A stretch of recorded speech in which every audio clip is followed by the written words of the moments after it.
ভিডিওটো খুব গুৰুত্বপূৰ্ণ ভিডিও এটা সকলো ষ্টুডেণ্টৰ কাৰণে মই বনালো এই কাৰণে যে আমাৰ তাত ফোন এটা আহিছিলে Vivo Y75 5G ফোন ঠিক আছে তো অলৰেডি আমাৰ যিমানখিনি ভোল্টেজ মেজাৰমেন্ট আছিল যিমানখিনি আইসি চাবলগীয়া আছিল গুটেখিনি চাই ললে ঠিক আছে এটা প্ৰবলেমটো হৈছে ফোনটোৰ নেটৱৰ্ক যদি আমি সাৰ্চ কৰো না নেটৱৰ্ক সাৰ্চ হয় কিন্তু নেটৱৰ্কটো একসেপ্ট নহয় নেটৱৰ্ক গুটেকিটা শো কৰি আছে 5G 3G 2G 4G গুটেখিনি দেখাই আছে কিন্তু নেটৱৰ্কটো অকল একসেপ্ট নহয় তাৰ পিছত যেতিয়া আমাৰ গুটেখিনি চালে টেকনিশিয়ানে সোৱাৰ পিছত যেতিয়া মোৰ ডাউট হল যে ফোনটো কি জানি চুৰি মোবাইল হ'ব পাৰে হা তেতিয়া মই কি কৰিলো ইয়াৰ IMEI নাম্বাৰটো মই ইয়াত চেক কৰিলো দেখো আমাৰ যেতিয়া মই এটা এটা গভৰ্ণমেন্টৰ এটা ভ্যালিড ওয়েবসাইট হয় যত আমি ফোন বিলাকৰ IMEI নাম্বাৰ চেক কৰিব পাৰো হা তো তাতে আমি যেতিয়া IMEI নাম্বাৰটো মই দিলো ইয়াত দেখা আছে IMEI ইজ ব্ল্যাকলিস্টেড হা এটা ব্ল্যাকলিস্টেড মানে হৈ গল তোমাৰ এই মোবাইলটো হয়তো চুৰি মোবাইল আছিল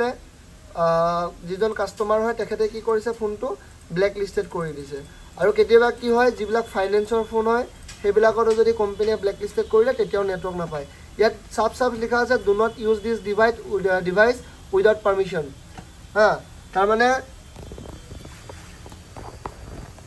তো এতিয়া কথাটো হল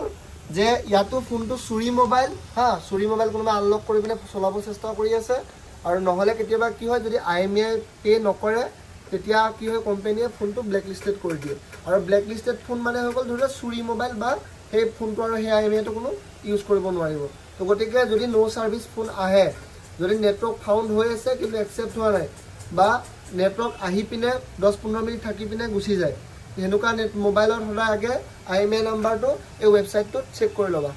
এই ভিডিওটো খুব গুৰুত্বপূৰ্ণ ভিডিও এটা সকলো ষ্টুডেণ্টৰ কাৰণে মই বনালো এই কাৰণে যে আমাৰ তাত ফোন এটা আহিছিলে Vivo Y75 5G ফোন ঠিক আছে তো অলৰেডি আমাৰ যিমানখিনি ভোল্টেজ মেজাৰমেন্ট আছিল যিমানখিনি আইসি চাবলগীয়া আছিল গুটেখিনি চাই ললে ঠিক আছে এটা প্ৰবলেমটো হৈছে ফোনটোৰ নেটৱৰ্ক যদি আমি সাৰ্চ কৰো না নেটৱৰ্ক সাৰ্চ হয় কিন্তু নেটৱৰ্কটো একসেপ্ট নহয় নেটৱৰ্ক গুটেকিটা শো কৰি আছে 5G 3G 2G 4G গুটেখিনি দেখাই আছে কিন্তু নেটৱৰ্কটো অকল একসেপ্ট নহয় তাৰ পিছত যেতিয়া আমাৰ গুটেখিনি চালে টেকনিশিয়ানে সোৱাৰ পিছত যেতিয়া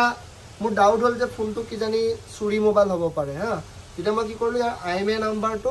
মই ইয়াত চেক কৰিলো দেখো আমাৰ যেতিয়া মই এটা এটা গভৰ্ণমেন্টৰ এটা ভ্যালিড ওয়েবসাইট হয় যত আমি ফোন বিলাকৰ IMEI নাম্বাৰ চেক কৰিব পাৰো হা তো তাতে আমি যেতিয়া IMEI নাম্বাৰটো মই দিলো ইয়াত দেখা আছে IMEI ইজ ব্ল্যাকলিস্টেড হা এটা ব্ল্যাকলিস্টেড মানে হৈ গল তোমাৰ এই মোবাইলটো হয়তো চুৰি মোবাইল আছিল যিজন কাস্টমাৰ হয় তেখেতে কি কৰিছে ফোনটো ব্ল্যাকলিস্টেড কৰি দিছে আৰু কেতিয়াবা কি হয় যিবিলাক ফাইনান্সৰ ফোন হয় সেইবিলাকৰো যদি কোম্পানীয়ে ব্ল্যাকলিস্টেড কৰিলে তেতিয়াও নেটৱৰ্ক নাপায় ইয়াত সাফ লিখা আছে do not use this device without permission হা তাৰ মানে তো এতিয়া কথাটো হল যে ইয়াতো ফোনটো চুৰি মোবাইল হা চুৰি মোবাইল কোনোবা আনলক কৰি পিনে চলাব চেষ্টা কৰি আছে আৰু নহলে কেতিয়াবা কি হয় যদি IMEI পে নকৰে তেতিয়া কি হয় কোম্পানীয়ে ফোনটো ব্ল্যাকলিস্টেড কৰি দিয়ে আৰু ব্ল্যাকলিস্টেড ফোন মানে হৈ গল ধৰা চুৰি মোবাইল বা সেই ফোনটো আৰু সেই IMEI টো কোনো ইউজ কৰিব নোৱাৰিব তো গতিকে যদি নো সাৰ্ভিস ফোন আহে যদি নেটৱৰ্ক ফাউন্ড হৈ আছে কিন্তু একসেপ্ট হোৱা নাই বা নেটৱৰ্ক আহি পিনে 10-15 মিনিট থাকি পিনে গুছি যায় হেনুকা নেট মোবাইলৰ হলা আগে IMEI নাম্বাৰটো এই ওয়েবসাইটটোত চেক কৰি লবা